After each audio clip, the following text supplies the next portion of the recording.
Thank you so much for taking some time out of what I'm sure are very busy schedules to come and learn with us today. My name is Sarah DeRizio, and I am the Vice President of Client Success here with Youth Thrive Educational Services. And I'm also joined by my wonderful colleague, Dawn Bornheimer, who's our Vice President of Campus Partnerships, and she will be the one leading us through our experiential learning opportunity today. Before we get started, it would be great to get a sense of who all is in the room today. Please feel free to drop us a note in the chat. Let us know where you're joining from. And for those of you who we've not had the pleasure of introducing ourselves to yet, I'd love to just start there before we dive into our topic today, which is on navigating perfectionism in college and beyond.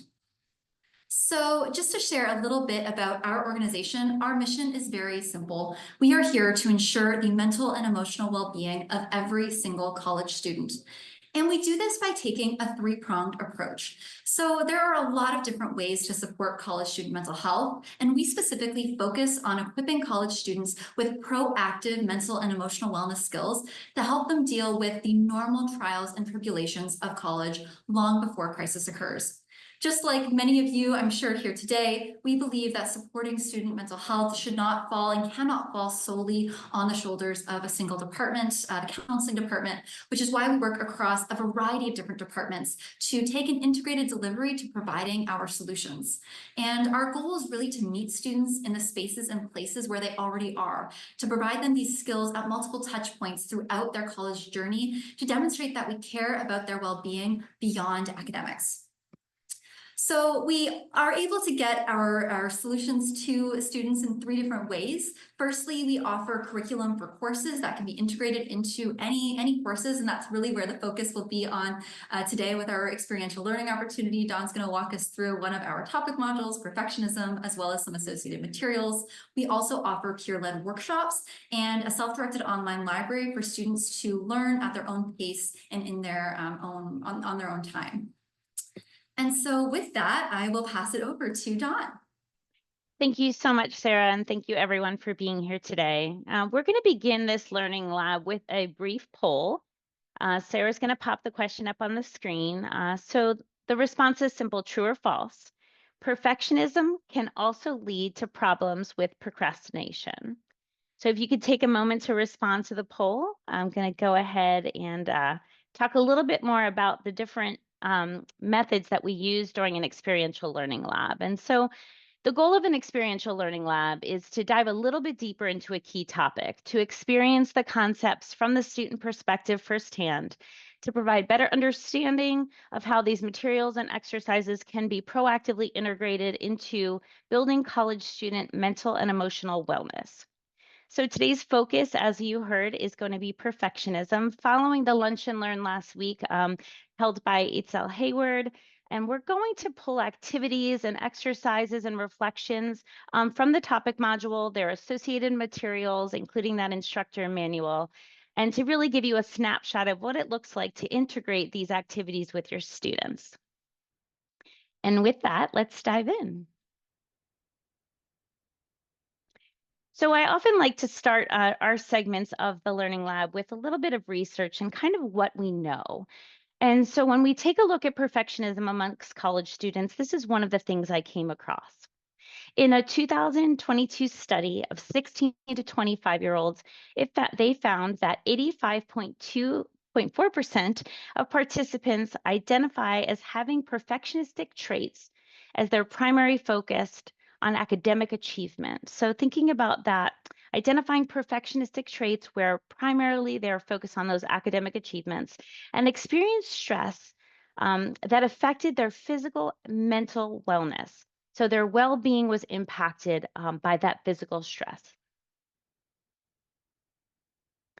And when we don't necessarily address this in the college environment, when we carry this into the workplace, we have these perfectionistic tendencies and they can have an effect on us in the workplace as well. And so when we think about college and beyond, I thought it would be important to take a snapshot of that workplace environment as well. So the Social Research Lab at the University of Northern Colorado, and the Harding Group found that 86% believe perfectionistic expectations impact their work. 72% believe perfectionism is harmful to relationship building. 68% believe perfectionism leads to burnout, and 66% believe perfectionism leads to a fear of failure and conflict avoidance. As we know, our beliefs are powerful, and this is an indication of just that. And so, in overcoming perfectionism, Itzel Hayward walks students through the signs of perfectionism. Following a didactic segment, she offers a powerful reflection. But before we get to some of those words from her, we're going to take a look at this self-critical component. And so perfectionism is inherently self-critical. It is inflexible and an extreme form of self-evaluation that results in the feelings of worthlessness and even a face of considerable accomplishment. These are the words of Clarissa W. Ong from The Anxious Perfectionist. And so when we think about that self-critical component, it really has a deep impact on us. So in this learning lab today, we're going to explore the relationship between perfectionism and compassion, as well as goal setting. We'll differentiate between high standards and perfectionism and identify 3 distinct types of perfectionism that we may encounter while thinking about those trends we talked about with college students. Lastly, we're going to introduce these activities designed to help students reframe their thoughts, internal and external pressures, and build that resilience and self-acceptance, enabling them to navigate perfectionism as they foster a healthier approach to their productivity as well as their well-being. And with that, let's dive in. So in this first activity, we're going to take a look at high standards versus perfectionism. And Itzel Hayward reminds us to remember these are concepts. And by referring to them as concepts, we can separate self just a little bit from the concepts. So high standards versus perfectionism. Perfectionism holds us to oneself to an unreasonable high standard. After all, perfection is a moving target.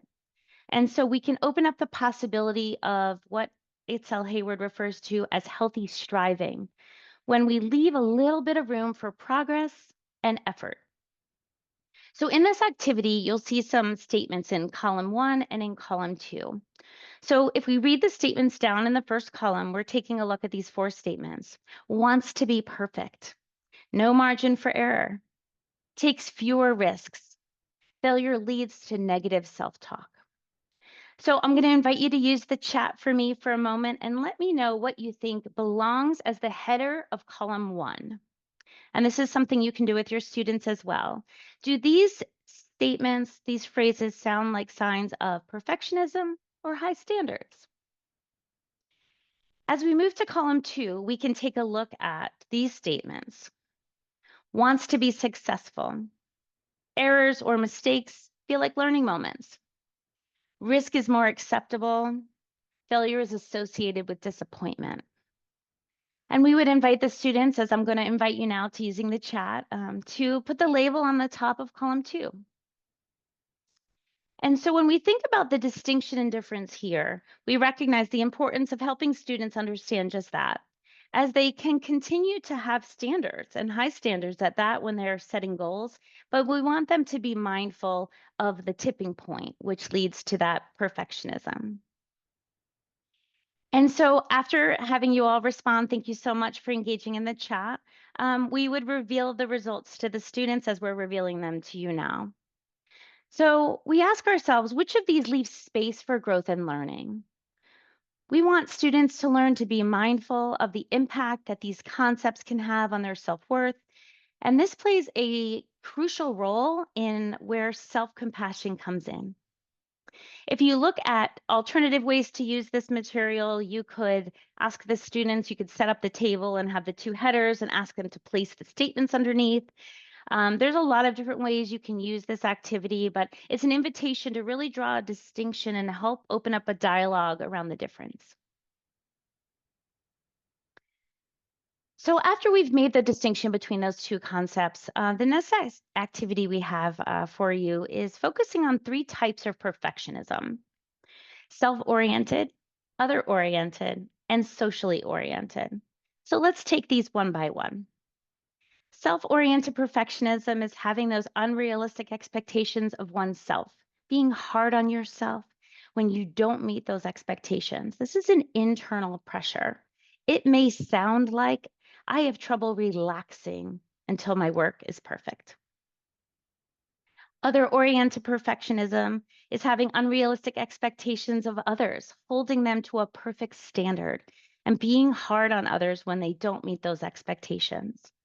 We may have each encountered someone in our life that has had those unrealistic expectations. And if you are someone who often holds others to that unrealistic standard and you're working on it, that's okay. But recognize that that sounds like I have been told that I am demanding. And the last one, socially prescribed perfectionism, is believing that others have unrealistic expectations for you and that others will be critical if you don't meet those expectations. Our friend Brene Brown, that you heard Isel mention, and you've probably heard me mention in the past, teaches us in the Dare to Lead training that there is a phrase known as the story I tell myself. This is us perceiving what others are thinking. And so people around me will not tolerate mistakes. So the story I tell myself is that people around me do not tolerate mistakes. If a student feels that way from the pressures external to themselves, they may believe that this is a pressure they then must put on themselves. And so we really need to be mindful of this and help them understand those three different distinctions. So I thought it would be helpful to hear from Itzel again, but before we play this video, I wanted to set the stage a little bit. In the Overcoming Perfectionistic module, Itzel Hayward walks students through the science of perfectionism. Following that didactic segment, she offers this powerful reflection we're going to share with you in just a moment. She talks to us a little bit about the word should and the phrase have to, and shares how these words can hold us back. And so Sarah's going to go ahead and share this brief video with you as a means of hearing one of the videos that the students engage with in our platform.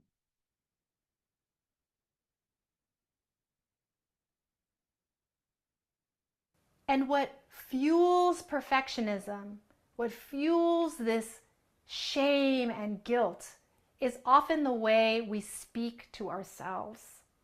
Right? One of the most violent words a person can use to evaluate themselves is a word that's very common among perfectionists. And this word is should, such as, I should have known better. I shouldn't have done that. Shoulds and have-tos are so painful. They're these inner demands that we put on ourselves which take away any sense of choice. Actions that come out of should and have to come from an energy that's lacking aliveness. It locks you into this box. This is the only option and this is what I should have done. So I love this analogy of the shoulds and the have tos. And when we think about locking us inside that box, it feels restricted. It feels like there's no options. There's, no walls, no doors, no windows. And when we recognize that we're in a space or we're recognizing these tendencies, the invitation is to ask ourselves, how can we be both compassionate with ourselves and learn to come from a space of choice? And so a lot of times while the students are engaging with this content, they're feeling the resonance. They see themselves in a lot of the examples. And so it's time to help them with some practices for overcoming those. And many of us, especially the college students, both feel this internal pressure for themselves and external perceived pressure from others. And so I'll just share in our survey outcomes, this section of the topic module seems to really resonate deeply with students. They find this to be very impactful and reflect that back to us. They say that this really offers them an opportunity to reframe their thoughts, to build their resilience, and find that self-acceptance. And so here are 4 practices for overcoming perfectionism that you can share with your students. And then we'll follow with some reflective exercises that can be really impactful. So the first one being mourning. Allow yourself to grieve the action you took that didn't meet, allow yourself to grieve the action you took that at the time you were attempting to meet a need, rather than beating yourself up about what you chose to do. The great Maya Angelou invites us to say, you did the best you could, the best you knew how at the time. And so when we know better, we can do better. But in that moment, we made a choice and we may not be happy with the decision we made, but it's time to acknowledge that and kind of let ourselves off the hook a little bit and recognize that maybe next time we would choose something different. And that's where self-forgiveness comes in. Ask yourself the following. When I behaved this way, what need was I trying to meet? There was likely something you were trying to do. Our intention versus our impact may have been off in this moment, and we need to forgive ourselves for that and recognize that it's time to learn and move forward. Translating shoulds into choices. The example from the video invites us to consider that. And rather than saying, I should stop partying, for example, students can say, I'm going to choose a better way of taking care of myself. So if I make this decision now or next time, perhaps that's a better, more self-honoring choice. And then lastly, practicing self-compassion. Understand, name, and connect with the feelings that you've had without blame or judgment, but just the awareness that if you encounter a similar situation in the future, you may choose something different simply based on the way you feel in this moment and recognizing that you may want to feel differently the next time, but having compassion in the meantime. And so the best way to deepen learning for students is to offer them time and space to reflect. Releasing perfectionism doesn't mean not having goals, not having standards. It just means that we have to learn along the way. It means we acknowledge the journey. We are on a journey towards meeting our goals, letting students understand that sometimes they may fall short, and that's where they practice self-compassion. By offering students a brave and safe space along the way, they have the opportunity to use reflections just like this. And the goal is to develop these practical strategies and tools, put in some arrows in their quiver or tools in their toolkit so that they can reflect in these moments. And so as you can see, we have a couple different reflective exercises here related to those practices. The first one invites them to explore the morning opportunity. The next, understanding self-forgiveness. And then lastly, choosing over the shoulds, like choosing something other than should. And so as they reflect, they can open up into dialogue. You can have peer leaders, small groups, dyads. They can journal. They can respond in a reflections guide that is compatible with our work. There's lots of opportunity for us to give them the space to reflect. But the goal is to give them that space so it can deepen their learning and make it sticky and really think about how it can be actionable for them in the future. And then I love this phrase that Itzel offers, which is sometimes your best is good enough. And it's a good reminder for students as well as us. So in this final exercise, we're going to explore reframing all or nothing thinking. And extremes can be really dangerous in a lot of ways. So remember that box we were talking about earlier? Here is that box. Many of us fall into, if you can go to there we go. Many of us fall into common thinking traps. We see things as all or nothing. When we find ourselves using words like perfect or failure, these are clues that we're kind of falling into this box. As you can see inside the box, there's some anxiety and shame. Itzel talked about that in her Lunch and Learn last week. It may make us feel insecure or lead to self-doubt. In reality, almost none of our experiences are all good or all bad. And shifting our thinking around this may be more accurate, but also, frankly, more helpful to have that perspective, that we can seek those wins and find those moments. And so that's where this last activity comes into play, looking for partial successes. We can invite students to reflect from this class to the next, over the next week, be a strength spotter, and look for effort as well, intentionally from moment to moment, especially where experiences where we're tempted to write them off as all bad. And so you'll see this clever image is really a note to the student with an invitation. Allow your students to notice when did they add value. Oftentimes they helped someone else. There may be a partial success that they can acknowledge. And it's harder for us to notice this in ourselves than we notice it in others. So the challenge for the students is to not only be willing to see and receive, but also acknowledge it for themselves. And remember that it's okay not to be 100% perfect. In fact, none of us are going to be. And so the more times they can recognize these moments and be the strength spotter and effort spotter, the more compassion they can find for themselves. And in turn, hopefully, more compassion they can find for others. And then when they return to you after doing that strength spotting, here is some reflective exercises. This could be a warm-up that you do when they return to class. This could be a group discussion. They can break up into dyads or triads and really reflect on the partial successes they saw over the last week. How easy or difficult was it to acknowledge them for themselves? And how, if anything, was it different to recognize things as successes or setbacks? So there's lots of different ways they can think about these questions. There's different ways they can experience and explore these questions. If you have peer leaders, peer mentors, we always invite you to ask them for feedback on the activities, ask them what else they might do, how else they might adapt it. For students, by students is a beautiful way to increase student engagement and really invite them into the conversation. And they do really love to hear from one another. It's an opportunity to feel less alone.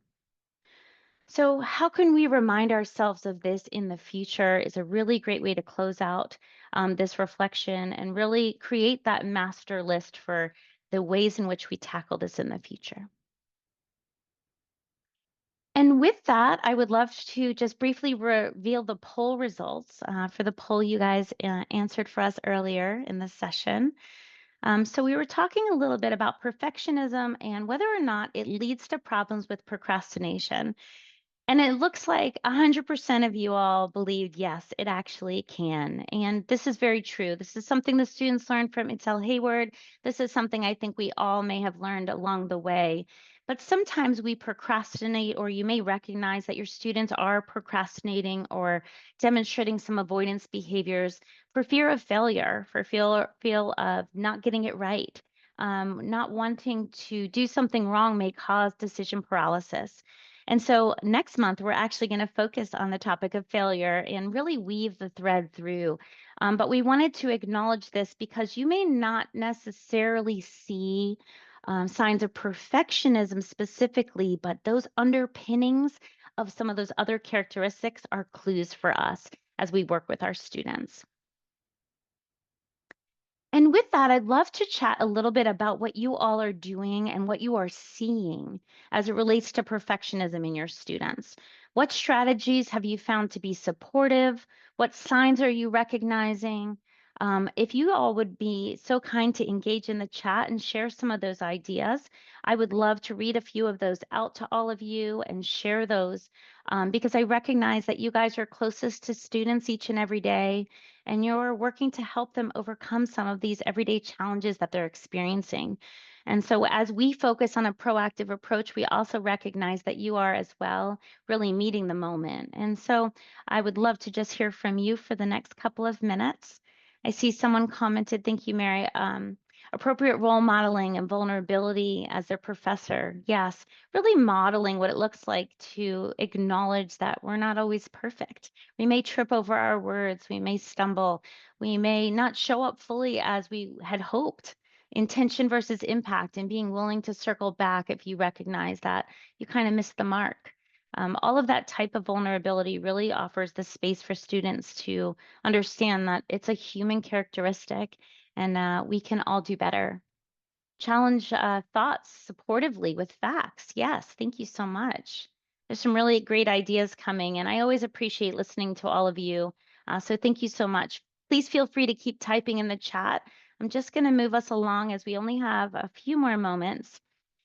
So as we wrap up, I mentioned next month we're going to focus on the topic of failure. Here's a complete list of the topics that we offer in our proactive mental and emotional wellness solutions, some of which with an asterisk are available as a peer-led workshop.